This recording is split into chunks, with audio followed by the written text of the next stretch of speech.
Okay guys, si Lordy Solito, tuloy ko yung aking part 2 dito sa palengke. Ayan. Daming tao. Medyo malamig-lamig na panahon ngayon. Mainit man pero hindi na katulad nung ano kasi ano eh. Bear na ngayon eh.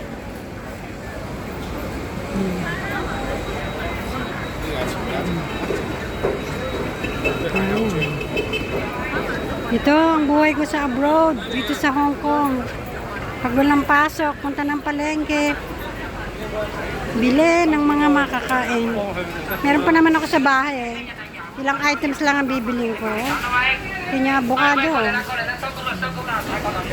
Dito naman 40 ay 5 pieces.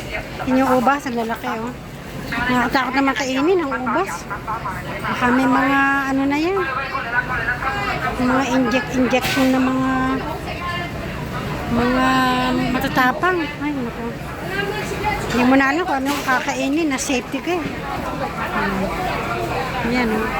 Tingnan ako ng ano dito, gusto ko mag-soup eh. Yan oh. Yung ano, yung ayan. Dami sitaw ah. Pero gusto ko yung green na sitaw. Wala silang green na sitaw. Tingnan sitaw niya puti oh. Wala. Dami ko pang gulay sa bahay eh. Masarap to sa noodles. Wow. Masarap yan sa noodles. Makakagalitan na naman ako ni Fred. Dami-daming bumili ng gulay. Nabubulok naman, di naman nailuto lahat. Sabagay, tama naman siya. Gusto ko lang kamatis. Magkano kamatis ngayon? Ba, mahal. Oh. Walang kamatis ngayon. Ako kung pumili ng kamatis, yung walang walang butas. Kasi nga gawa ng sabi nila pagka may butas daw baka ng ahas, yung mga tuklaw ng ahas. O, pwede rin, totoo yun. Hindi imposible. So, ayan eh. Makakit kaya sa itaas. Tingnan ko muna sa itaas. Pero marami pa talaga akong vegetable doon sa bahay. Ayan.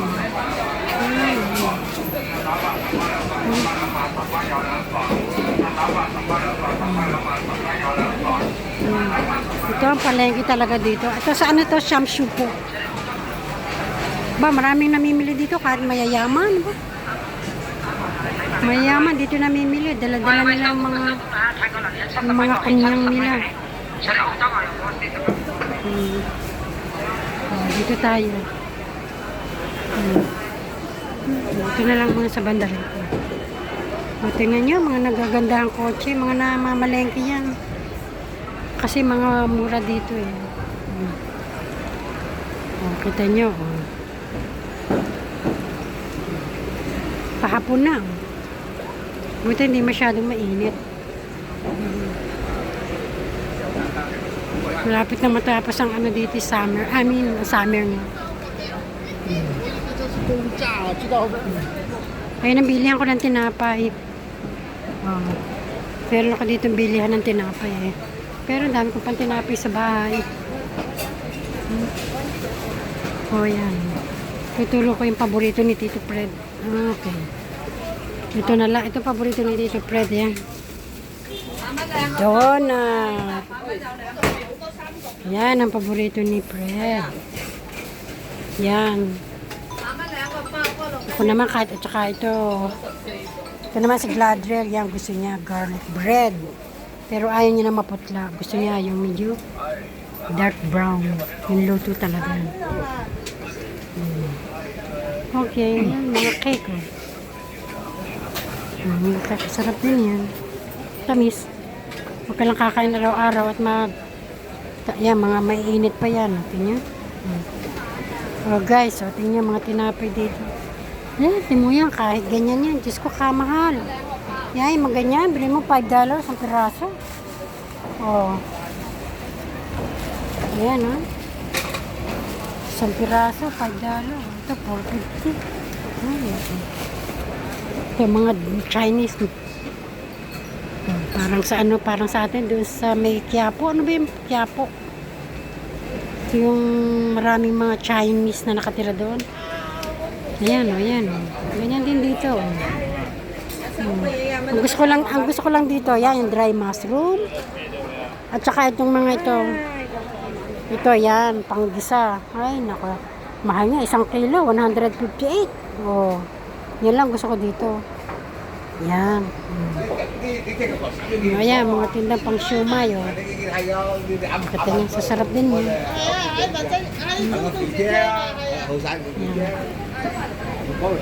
Ito pa. Maraming namimili dito. Bakit kaya? Ano kayang meron dito? Daming namimili. Kasi mas mura-mura pa dito sa labas kaysa ano sa supermarket. Bakit ito yan? $21 lang. Bakit $20? Ano yung mahal to ah? Kabili kaya. Kaya ito sa labas. Yung sa ano? Dalawa. Kabili kaya. Bili ako isa. Mahal ito sa ano eh. Mas kumura pa nga dito sa mga dispensary oh. $21 sa ano? 24. Supermarket naman, dalawa, 47. Ay, naku. Maloloka ka sa mga presyo. 150, 1150. Okay. Siya lang muna bibili ko kasi. Pero kasi pag may stock sa bahay, Tito Fred, ito kakainin kasi madaling luto. Madali kasing iluto, kaya si Tito Fred eh. Yan, mga Colgate, oh. Dami rin dito. Magkano kaya dito yung binili ko? Oh, itong ganito. Hindi yan yung ganito. Saan kaya yung katulad na binili ko? Hindi din yung malaman ko yung presyo kasi sa susunod, dito ako bibili. Excuse me. Are, payan. Ito ba yung binili ko? Hindi, tatlo yung binili ko.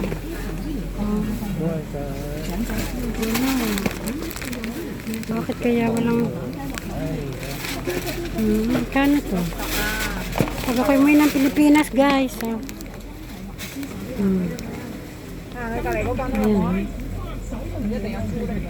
Ito, maganda to.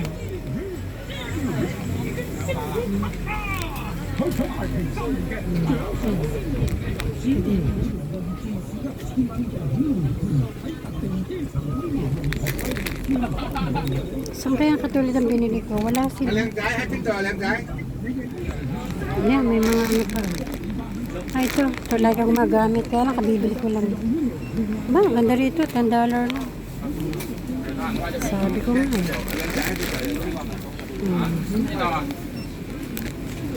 Dito, ayan. Ito tayo dito sa sulok. Oh. Pwede pala eh.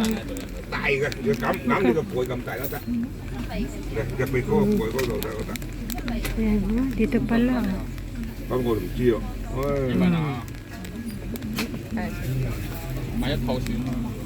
Pasensya na kayo guys ha. Dito talaga ako mamili. Hanggang sulok. Tinitingnan ko. Kasi ito pala nagagalit sa akin. Kasi Gladgel.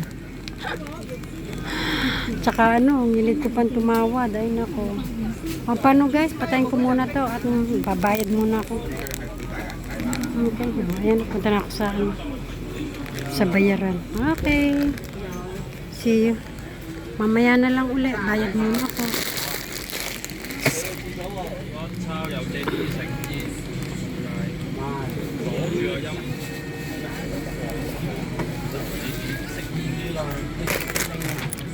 Bayad muna ako. $21. Okay, very hard to get.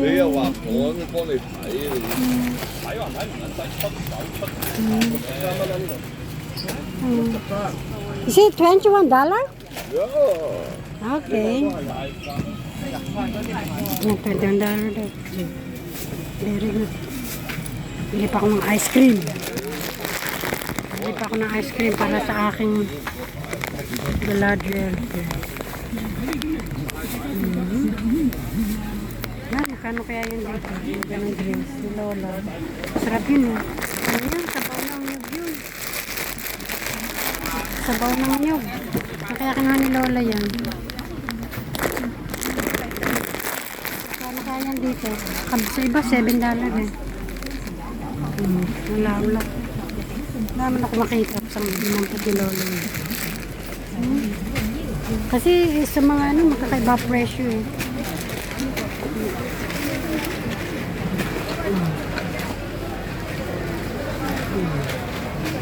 Yung ketchup na nabili ko doon, $5. Dito ay $7. Kita niya? Ano din $2?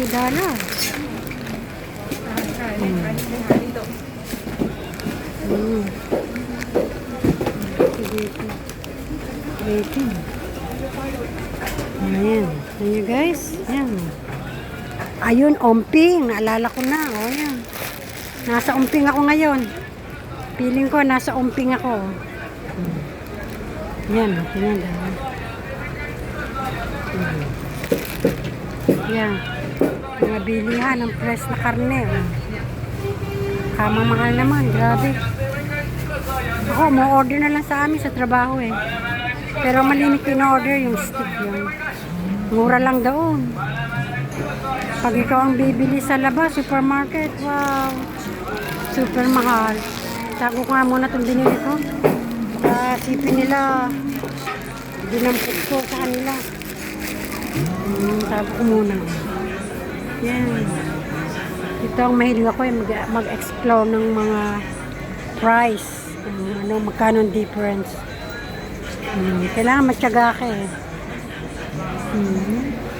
Ano ngayon eh? Sale ngayon eh. Sale ngayon lahat kasi nga katapusan ng buwan. Kaya sale. Yan, kamatis oh. Maya ako bibili.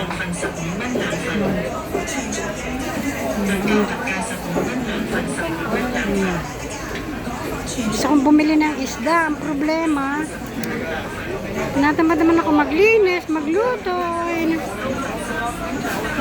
Pero kasing luto ng isda eh. Makalat.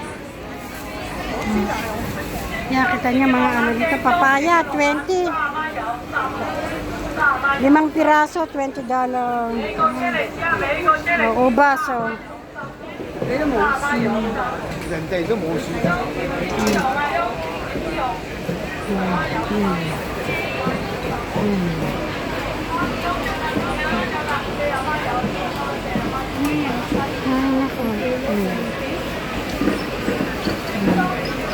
Oh, yan, marami pa dito. Maluang to eh. Isa to sa pinakamaluang. Nakapagod dumikot.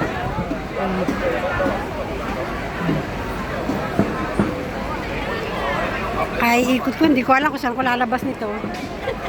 Hindi ko pa kasi ito naiikot lahat eh.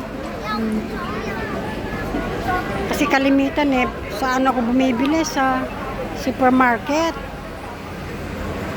Pagkalabas ng trabaho, yun, doon na lang dati. Medyo mahal nga lang eh, kasi pagpagod ka na eh. At may lulutuin ka, hindi mo na minsan naiisip na, okay lang. Okay lang kung medyo mahal. Anyway, kasi kung hindi ka magtitipid, ay nako, makakaipon ng pera. Ubos ng ubos. Pero yung mag-ama ko, hindi ko naman tinitipid yun. Ay nako.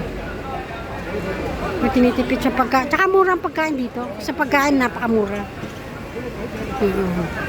Tsaka isa pa nga, sa trabaho ko, doon ako umu-order ng mga meat. Mga ano pa yun, mga galing Italy pa yun, mga Australian, mga ganyan. Kasi pag sa palengke ako bibili sa mga supermarket, super mahal. At least daw, malaki discount kasi din ako nagtatrabaho eh. Kaya ano. Okay, ano, papasok muna ako dun sa isdaan. Eskol pa ako paano siya, biya cha awali. Napalibutan ako ng ano dito. Tatawid ako. Ay, baka ako maipudan ng sasakyan. Paano guys? Huwag muna tayo. Maya-maya na lang ulit. Okay, see you guys.